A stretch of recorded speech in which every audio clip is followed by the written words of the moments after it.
அறம் நாடு நேயர்களுக்கு அன்பு வணக்கம். இன்று நம்மோடு இணைந்திருப்பவர் மூத்த பத்திரிகையாளர் தமிழ பாண்டியன் அவர்கள். ஐயா வணக்கம். வணக்கம்.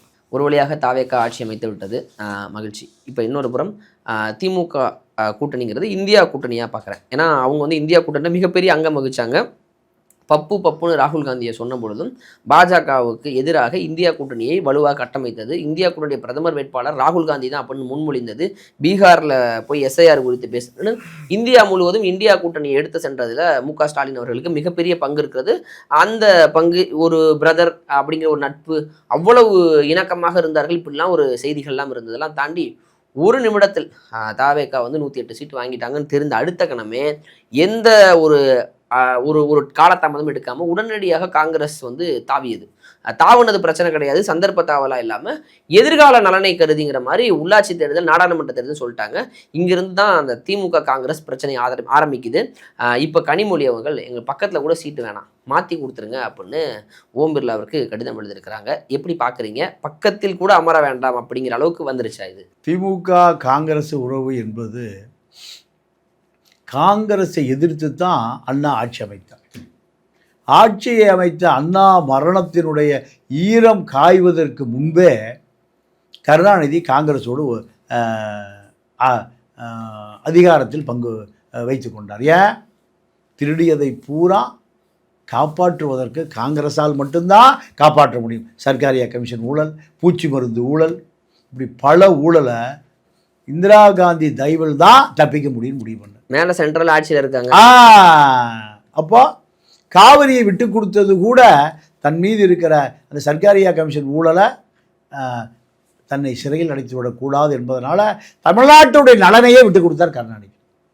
கச்சத்தை விட்டு கொடுத்தது இப்படித்தான்.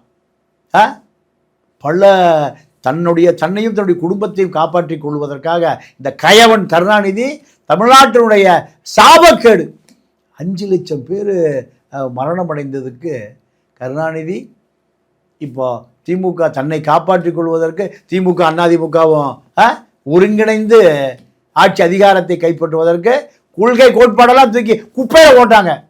ஈழத்தமிழை காப்பாற்றுறதுக்கு திமுக அதிமுக ஒன்று சேரலை. இதுதான் அப்போது காங்கிரசினுடைய எதிர்காலம் எப்படி போகும்? திமுகவை நம்பி பலன் இல்லை. ஒரே மணி நேரத்தில் எடுத்த முடிவு ராகுல். அப்போ அதுதான், இப்போ 1 மணி நேரத்தில் ஒரு முடிவு எடுத்துருக்க முடியாது. முன்பே தேர்தலுக்கு முன்பே அந்த ஒரு அந்த சண்டை வந்துருச்சு, கசப்பு வந்துருச்சு. அப்போ ஜெயித்ததுக்கு பிறகு எத்தனை எம்எல்ஏ வந்தாலும் நம்ம தாவேகா வந்துட்டாங்க அப்படின்னா போயிடலாங்கிற முடிவு முன்பே எடுக்கப்பட்டு விட்டதா? அதான் உண்மை. அதாவது இது என்ன நடந்ததுன்னா, திமுகவோடு தொடரணும்னு சோனியா விரும்புகிறாங்க. ராகுல் திமுக ஒரு ஊழல் கட்சி, பாஜகவோடு கள்ளக்கூட்டு வைத்து இருக்கிறதுன்னு நிறைய ஆதாரங்களை பார்லிமெண்ட்டில் பார்க்கும்போது இப்போ பாஜகவை எதிர்த்து டிஆர் பாலுலாம் போராடவே இல்லை. டிஆர் பாலுலாம் ஒரு அக்மார்க் பாஜக, அது அதிகாரத்தோடு நிற்பார் அந்த கப்பல் கம்பெனி அதிபர். அப்போ இதெல்லாம் டெல்லியில் பார்க்குறபோது பாஜகவை இவர்கள் காங்கிரஸோடு சேர்ந்து எதிர்க்கலை. பல இடங்களில் வெளிநடப்பாயிடுறாங்க.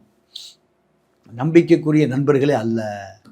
இதை பாராளுமன்றத்தில் பல இடங்களில் நிரூபிக்கிறாங்க.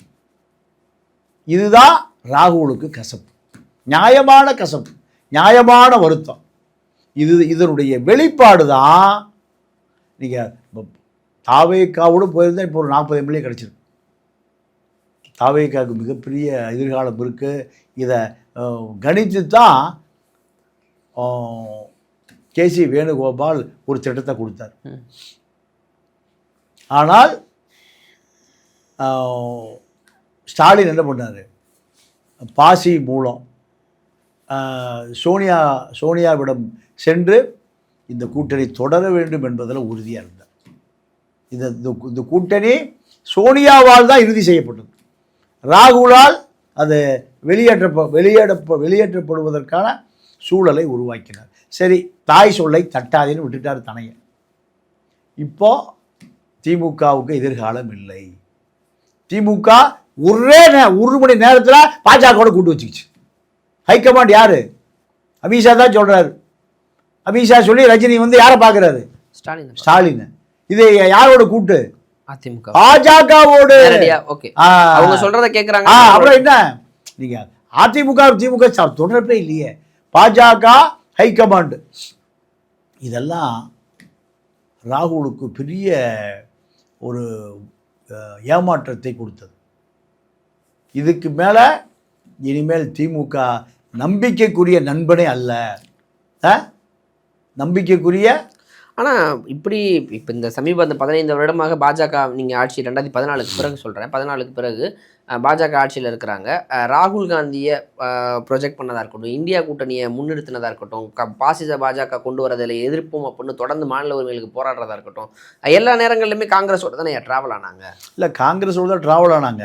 ஆனால் நடிப்பு அதை விட அதிகமாக இருந்தது. நீங்கள் உதாரணத்துக்கு மத்திய அரசு போடுற திட்டத்தெல்லாம் சைலண்டாக ஏற்றுக்கிட்டாங்க. அத்தனையும் எந்த எதிர்ப்பும் இல்லை. 1975 எமர்ஜென்சி வந்த காலத்தில் மாநிலத்திடம் இருந்த கல்விக் கொள்கையை மத்திய அரசு எடுத்துகிட்டு போயிட்டாங்க. இன்னைக்கு வரைக்கும் திமுக அதிமுக 2 பேருமே கேட்கலையே. பாஜக கோவப்படுவான். பாஜக என்ன, இங்கே இருக்கிற எல்கேஜி குழந்தை என்ன படிக்கணும்னு டெல்லியில் இருக்கிற பீகாரில் இருக்கிற பாப்பா முடிவு பண்ணுறான். இதை ஏற்றுக்கு என்ன மாநில சுயாட்சி, என்ன மத்தியில் கூட்டாட்சி, என்ன சமூக நீதி? யாரை ஏமாத்துறீங்க? உங்கள் மருமகன் 5 லட்சம் கோடி திருடி இருக்கான். பாஜக கேட்கவே இல்லையே. பாஜக நீ லஞ்சம் கொடுத்தீங்களா? இதெல்லாம் ராகுலுக்கு தெரியாதா? கேசி வேணுகோபாலுக்கு தெரியாதா? அத்தனை பேருக்கும் தெரியும்.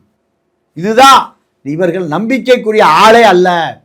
அதுதான் 1 மணி நேரத்தில் கூட்டு மாறிய பிறகு நீங்கள் நேராக பாஜக போகிறீங்க. நீங்கள் நான் இந்த முடிவை செய்ய மாட்டேன்னு இருக்கலையே நீங்கள். அப்போது உங்களுக்கு முதல்ல தொடர்பு இருக்குது இல்லையா? 1 மணி நேரத்தில் இந்த தொடர்பு மாறுதுன்னா நீங்கள் பாஜகவோடு ரஜினி அமித்ஷா அனுப்புகிறார், எப்பா போய் சொல்லி சரி பண்ணிக்கணும். நீங்கள் ஆதவ அர்ஜுனா துணை முதலமைச்சர் சபரீஷனுடைய வழக்கெல்லாம் தோண்டப்படணும்னு சபரீஷன் போன இடம் அமித்ஷா. சபரீஷன் போய் சேர்ந்த இடம் அமித்ஷா, ஜெய்ஷா. அப்போ இதெல்லாம் காங்கிரஸ் தலைமைக்கு எப்படி தெரியாமல்? ஸோ அதனால் விரக்தியில் கூட்டணி போனாங்க. சரி, இப்போ உடனடியாக 29 நாடாளுமன்ற தேர்தலில் இவர்களோட தான் கூட்டணி அறிவிக்க வேண்டிய தேவை என்ன? அந்த தேவை ஏன் அதெல்லாம் ராகுலே கேட்குறாரு. நாங்கள் இப்போ 5 எம்எல்ஏ உங்களுக்கு சப்போர்ட் பண்ணுறோம், இது தற்காலிகமானதா இல்லை நிரந்தரமானதா? தற்காலிகமானதுன்னா நீங்கள் கிளம்புங்க, நிரந்தரமானதாக இருந்தால் மட்டும் நாங்கள் சப்போர்ட் பண்ணுவோம். சரி, இது அவர் வச்ச டிமாண்ட். அதான் இப்போ நான் என்ன கேட்குறேன்னா, காங்கிரஸ் கட்டமைப்பில் அடிப்படையில் உள்ளாட்சியில் வரைக்கும் கீழ் வரைக்கும் நிறைய பலவீனத்தை இழந்துட்டாங்க, இந்த வருடங்களில் இழந்துட்டாங்க. அதுதான் உண்மையும் கூட. அவர்களுக்கு கொடுக்கப்பட்ட இலக்குங்கிறதே அதிகம் இந்த சீட்டே. அப்படிங்கும்போது அதுலேருந்து ஒரு 5 தொகுதி ஜெயிச்சிருக்கிறாங்க.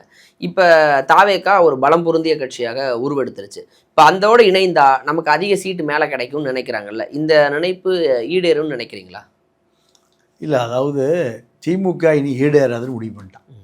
அதனால இங்க ஃபர்ஸ்ட் இங்க போயிருவோம், அதுக்கப்புறம் திமுக இனி அழிஞ்சு போச்சு. ஜெயிக்கிற குதிரை சவாரி பண்ணலாம். அதுதான், அது உலக இயற்கை தானே. அது உலக இயற்கை தானே. இங்க இருந்தா நமக்கு ஒண்ணும் கிடைக்காது, அங்க போனா ஒரு 10 எம்பி கிடைக்கும் அப்படின்னு ஒரு முடிவுக்கு வந்துட்டாங்க. இப்ப தாவேகாவோடு 29ல கூட்டணி வைக்க காரணம் தான். சரி, இப்ப திமுகவுடைய தயவால் தான் அது ஒரு பலமான எதிர்கட்சியாக இந்தியா கூட்டணியில காங்கிரஸ் இருக்கிறது. இப்போ தன்னுடைய வாபஸை வித்ட்ரா பண்ணுறாங்களா? இப்போ ஆல்ரெடி இருக்கைகளை வந்து பக்கத்தில் மாற்றி தர சொல்லியிருக்கிறாங்களே, இதுக்கப்புறம் எப்படி இருக்கும் உங்களோட உறவு? உறவு முடிஞ்சு போச்சு, அங்கேயும் முடிஞ்சு. அவ்வளோதான். சரி, அந்த எம்பிக்கள் திமுக எம்எல்ஏடைய நிலைப்பாடு என்னவா இருக்கும்? திமுக எம்பிக்கள் திமுக தலைமை சொல்லுவதை கேட்பாங்க. திமுக தலைமை எதை கட்டளை இடுகிறதோ, திமுக தலைமை எதை சொல்லுகிறதோ அதுதான் திமுக எம்பி கேட்பான், எம்எல்ஏ கேட்பான். இது இயற்கை தானே. மாறிடுச்சு, ஒரே நாள்ல எல்லாமே எல்லாம் மாறி போச்சு. உங்க பக்கத்துக்கு வாசமே வேண்டாம், உங்களை பார்க்கவே நாங்கள் அஞ்சுறோம். ஜோதிமணியே சொல்றாங்களே, இதுக்கப்புறம் தலைவரை விமர்சிச்சா வேற மாதிரி இருக்கும்னு சொல்றாங்களே. ராகுல் காந்தி அவர்களை பப்புன்னு சொன்னாலோ அல்லது அடுத்தடுத்து வீசுறது தாவேக்கா பக்கம் போனதுக்கப்புறம் காங்கிரஸ் நேற்று வரையும் திமுகவோடு உறவோடு இருந்த காங்கிரஸ் வந்து வார்த்தைகள்லாம் இப்போ பேச தொடங்கியிருக்காங்களே, எப்படி பார்க்குறது? இதுக்கப்புறம் இங்கே காங்கிரஸும் திமுகவோட பயங்கரமாக ஃபைட் பண்ண போகிறாங்களா? அதாவது ஜோதிமணி காங்கிரஸ் விசுவாசி, ஆபீஸ் பேரர் எங்கே டெல்லியில் அலுவலக உதவியாளர் தான். அப்போ ராகுல் குடும்பத்தினுடைய விசுவாசி. இப்போ ராகுலை பேசி அந்த மாதிரி கோவரத்தான் செய்யும். ஒரு நாடாளுமன்ற உறுப்பினர் ஆகியிருக்காங்க. சாதாரண ஒரு நபரை இல்லை ஏன் ஜோதிமணி கேட்டேன்னா கரூரில் வந்து சீட்டே தரக்கூடாதுங்கிற பஞ்சாயத்தெல்லாம் போய் கடைசியில் கொடுத்து தான் எம்பி ஆக்குனாங்கல்ல.